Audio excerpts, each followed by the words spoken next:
we ngayo nguko nyine ngo tumubwire nyine niki cyatuma ukundana n'umukobwa nyine ukabona ko ari uwa nyawe ukabona ko ari ushira mu mago ukareka kumugiraho urujijo nyine utwo tubazo twose uba wibaza nyine aba yibaza se niwe se siwe mushyire mu mago se bizahinduka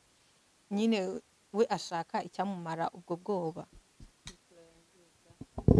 bwo kumubura nawe wirinda icyatuma umubura. Rero niba wumva ko umuntu muri kumwe umukeneye mukeneranye ari wa muntu upanga ibintu nawe umushira muri future yiwe wikumva ni ngombwa ko wirinda icyatuma agutekerezaho nabi cyangwa se agutakariza icyizere cyangwa se icyatuma akubona mu ishusho itari nziza. Rero iyo umukundana n'umuntu cyangwa se erega n'igihe ukundana n'umuntu kumva ibintu birizanye kuvuga se kuki umuntu wundi ameze gutya umuntu cya cyizere wari umufitiye kiri gutakara ushobora no kuba wamureka da kwari abantu bahinduka agahinduka akagutesha umutwe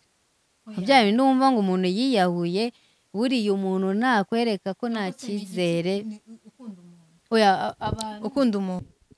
Twongeye kubasuza abakunzi bacu ba The Sisters Love Show. Turagarutse nk'ibisanzwe tuje kuganira namwe nako duhora turi hano ko nta muntu uratwandikira ngo atubure. Hano wari watubura se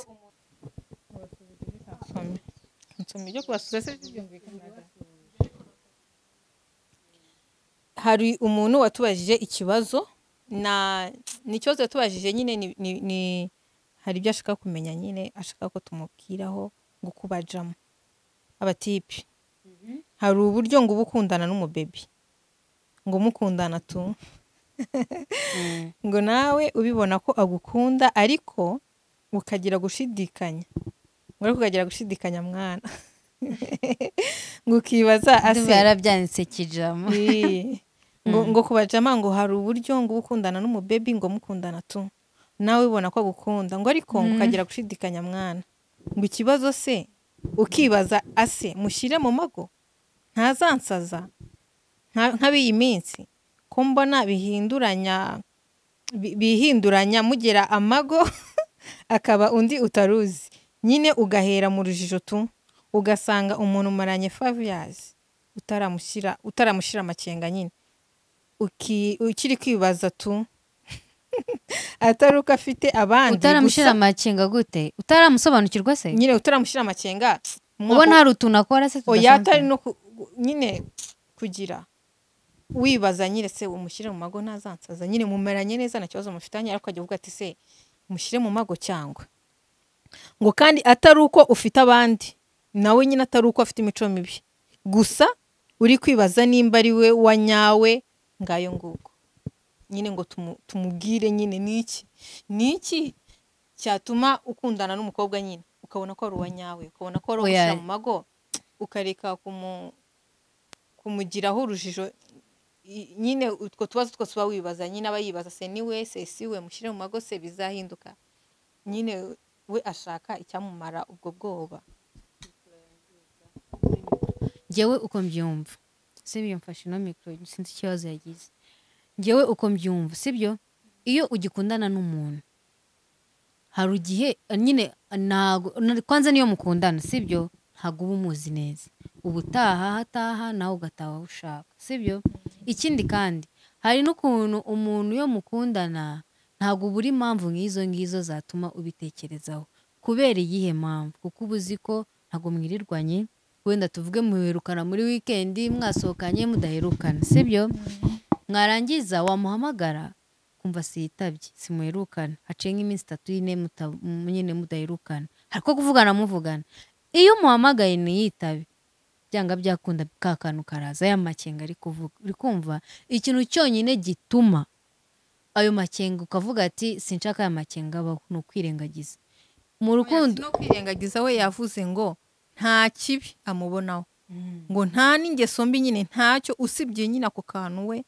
ko urabona ashobora kuba yarabonye aha hanze kuntu ibintu biba bimeze kuntu abantu babana basenya we none ubanza ari bwo bafite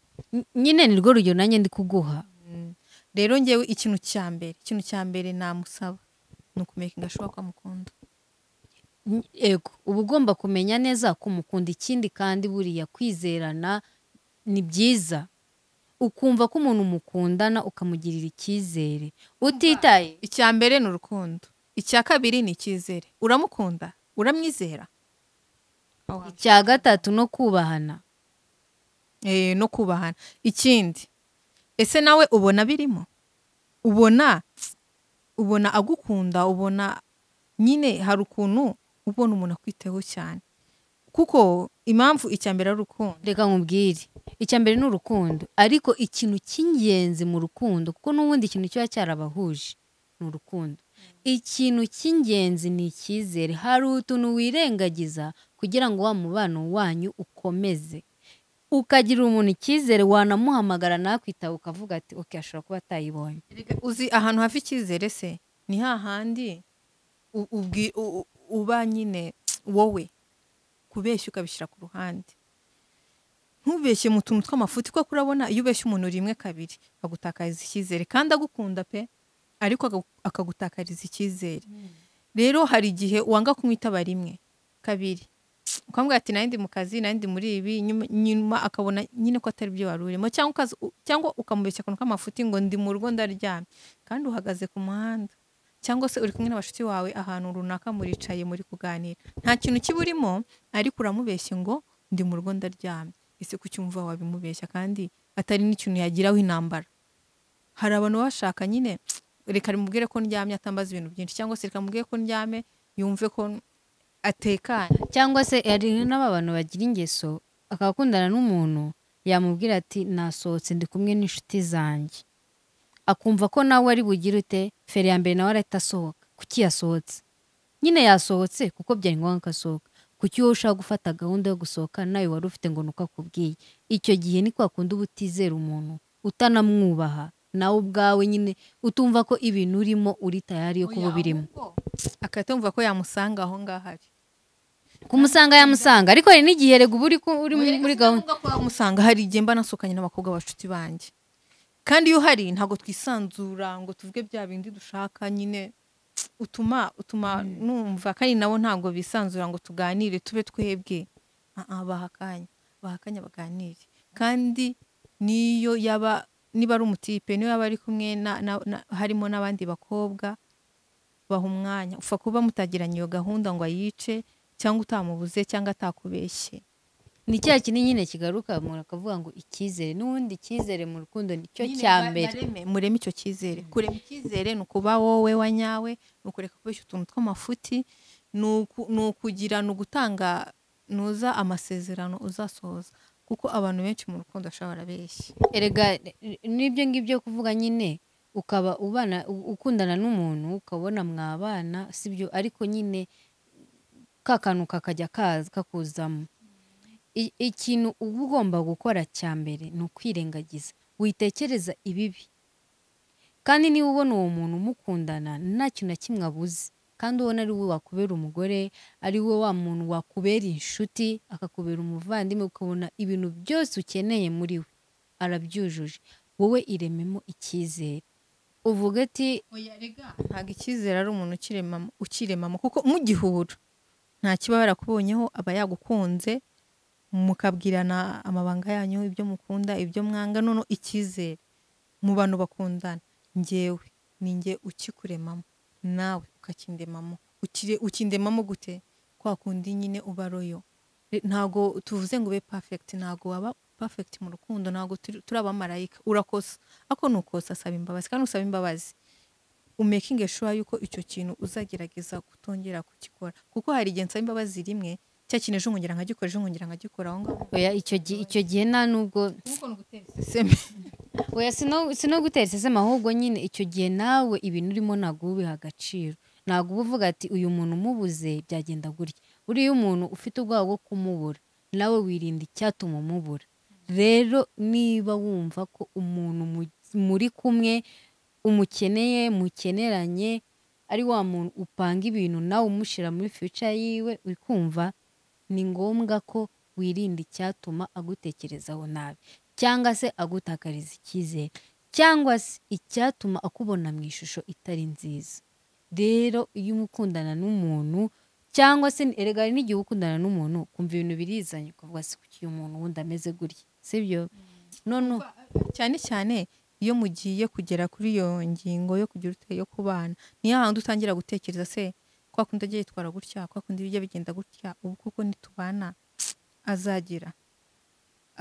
azahinduka nimukajye mubana n'abantu bivuga ngo azahinduka niba hari akageso ubona kamunaniye niba umukunda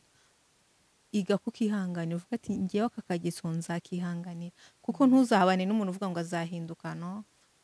wowe urinde guhindura umuntu ashobora no guhinduka ntari abantu bahinduka ibyo ntabwo mbihakanye ariko wibigenderaho ngo azahinduka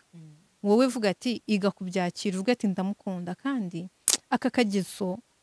ntago kangana n'urukundo mukunda nubwo kaba gahari kataravuyeho ngo gashire cyangwa kataragize ukuntu agasobanura ukumva ko niyo kaba gahari nta cyangiza umubano wawe nta cyangiza ibyo mwubakanye nta cyangiza urukundo murimo ukumva ko nyine atari akantu kazatuma ibyo mwatangiye bipfa niba ari ingenzi ko wumva ko umuntu mukundana ukicara ukamusobanukirwa nawe akagusobanukirwa apana ikindi mwe kugira mwe kugendera ngo umuntu ngo uramuzi ngo dukundanye imyaka 5 nta muntu ujya umenya undi umuntu umenya mwabanye muri kumwe gutya urabona iyo mubana muririrwana murararana akageso kose uko kaba kameze kose niyo yaba yarakaguhishe urakabona wivuga ngo ndamuzi neza ngo reka tubane ngo muzi ngo bizagenda neza ntago muzi ntago bibaho hari ingeso utarabona ariko niba umukunda uzamwihanganira niyo ngeso uyakire cyangwa se mushaka uburyo ki mwagira mwabikosorana uretse ko nyine n'igihe ubana n'umuntu numva nta kintu mwapfuye niyo mwarapfuye ikintu mufite utuntu nyine tw'amafuti turi aho mwabana umuntu agahinduka uri kumva ntago ari ngombwa ko hari igihe umuntu ahinduka akaba yahinduka mubi kandi mwarakundanye ari mwiza si ngombwa ngo uhite uvuga ngo uyu muntu yabaye gutya na gutya mwicare mu biganireho muvuga ati ibi bintu uko byari bimeze gutya kuki byagenze gutya umubwire ati niki kibigutera nubona ari wa muntu cya cyizere wari umufitiye kiri gutakara ushobora no kuba wamureka da kwari abantu bahinduka agahinduka akagutesha umutwe bya bintu wumva ngo umuntu yiyahuye buriya umuntu nakwereka ko nta cyizere ukunda umuntu ni nk'iyi ngeso yakadukana yatuma wumva hari iyindi se katuvuga n'ingeso y'ubusambanyi hari iyindi se reka tuyihorere iyo ngiyo niba itari muri busambanyi ni nk'iyindi yihe wavuga ngo arananiye yantesha umutwe yarahindutse ni nk'iyihe ngeso wenda ashobora nko gutaha arwana cyangwa ari wa muntu uhoza uze ku nkeke ubwo umuntu aba ashatse kuvuga iki nyine ari wa muntu utaguha agahenge utakora ikintu ngo agushime utamubwira ati ngo ukorere iki yaza akavuga ati si ukuntu abishaka hari abantu batesha umutwe ariko ngira ngo ako kantu ntabwo kaba kaje mu bana gusa kuko umuntu udashima no mu buzima busanzwe ntashima no mu buzima busanzwe aba adashima mama mwarahuye nyine n'undi ariko ameze ahubwo kubera rwa rukundo niba ruba rukiri rushyashya niba ari iki ukabyirengagiza kandi n'ubundi bihari yarabikoraga wowe ukavuga ati ntukubere sinzi gusa akenshi umuntu akwereka imico 20% y'imico y'umuntu mugiye guhura yakwereka utazi ni mikeya indi yaba yaragiye acishamo ari ukuntu aba agiye acishamo ukatubona ukatwirengagiza ubundi kubera ariko impamvu ubyirengagiza no kubera urukundo niba ubyirengagiza mukundana ni mu nabana uzabyirengagiza kubera ko ni mu bana niba wabibonaga nka 5 ku 10 menya ngo bizaba 10 ku 10 niba hari akageso umubonana mutabana menya ngo ni mu bana azagafinyora igipimo kizatagitumbagira azagafinyora ku buryo uzajya ukabona neza ukagasobanukirwa so rero njye niko nabyumvaga uko myumva niba umuntu mukundana nta mpamvu yego kugira impungenge nk'umuntu bibaho sibyo ariko icyizere niyo cyaba kidahari Jenny niyo ukunda uvuga ati njye sinjyangirira icyizere abantu uri kumva basi gerageza ukirememo we nakikwereke uri kumva oya utagira icyizere kweri bibaho hari abantu bavuga ngo bitewe nuko wahemukiwe Yego. ariko nanone ntabwo uba utakigira ni uko uba udashaka ahubwo kukigirira oya katuvuge ngo ntacyo ufite basi sibyo ariko gerageza uvuga ati uyu muntu ukamuha amahirwe byanga ariko nawe wamuhaye amahirwe kandi niwumva ukomeza ushidikanya bigenda byiyongera fata uwo muntu mukundana umuganirize byanga byakunda rega ka kantu kaba gatuma ushidikanya haba hari impamvu ituma ushidikanya nta kindi ubwo rero niba ufite uburyo ki ako kantu katuma muganiraho cyangwa ukaba wabona n'inshuti yo ukabimubaza genda ubimubaze nakubaza impamvu utabimubajije umubwira ati njye numvaga utazambwiza ukuri ndavuga kandi ndebe ko bashuti banjye bibaho ko hari igihe nyine uba wumva umuntu atakubwiza ukuri nk'uko ugushaka cyangwa ngo abivuge nk'uko ubishaka ariko buriya kumva ko umuntu rega si no ku bahungu gusa nuko ari umutiba wabikwandikiye wabikubwiye ariko n'abakobwa bibaho umukobwa iyo agiye gushaka nawe arashidikanya avuga ati uyu niwe mugabo nasengeye gukunda buhumyi ariko natwe turabitekereza ukavuga si uyu niwe wa nyawe ubu ngubu simisemo nabi nyine ugushidikanya kukaba kwinshi umukobwa upfa kuba akundanye amafaranga ikindi yakubonanye ubwo bushobozi nyine bwo kugira uti bwo kubaka urugo kuko akenshi abakobwa bakunda kugendera kuri puresha kanaka umushuti wanjye yarongoye abo twiganye bamaze kubyara kabiri nyine ukumva cyangwa n'iwabo bamwibutsa se ariko uzi imyaka umaze kugira ubwo urabizi ko umaze kugira 27 urabizi ko ugiye kuzuza 30 noneho wabona wa mutipe ufite gahunda uri kuri puresha y'imiryango uri kuri puresha y'inshuti uri kuri puresha nyine y'ubugoryi ukuri mu mutwe warangiza wabona afite amafaranga yo kuzatunga urugo wabona afite na gahunda y'igikwe deja c'est fini ukaba urigendeye nanu gusa nyine bibaho hari ababikora gutyo bikabahira gusa nyine abenshi ntabwo bibahira hari igihe usanga nyine ari rwa rugo zimwe bavuga ngo zirara zishya bwacya zikazima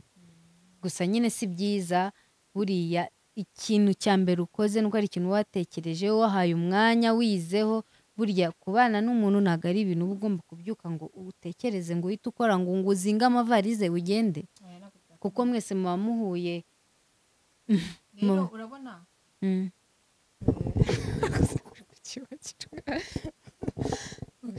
urabona iranuze uyu mutipe we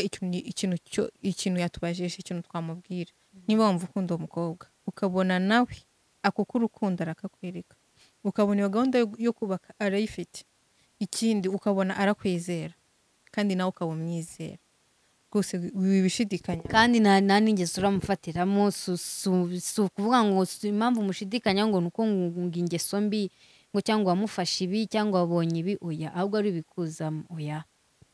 we yavuze ko ntazi ubwo rero niba ntazi ukaba ubona urukundo ruhari icyizere gihari umwana rwose mushyire mu mago hashye uzanadutunga twinywere rwose nta kabuza nta muntu udashidikanya ariko niba nta kibazo rwose ibyanyu Imana yabihaye umugisha no kugira ngo utekereze ko ari we muntu muzima wahuye nawe ukaba umubonamo nk'aho ari we muzima rwose n'andi mahirwe Imana iba yaguhaye reka nkubaze ndumiwe koko ikintu cya mbere umuntu agenderaho ni urukundo oya wowe ndi koza nkawe icyizere njye namuhaye icyizere cyawe ubwo nawe kimuhe ubwo rero n'abandi bashatse bazatubwira icyo bagendeyeho ndetse babwire no mutipe icyo yagenderaho muri komenti ndizera nawe azazisoma kugira ngo abone ibitekerezo byinshi abashe kwishyura umwana mu mago yumva atuje ciao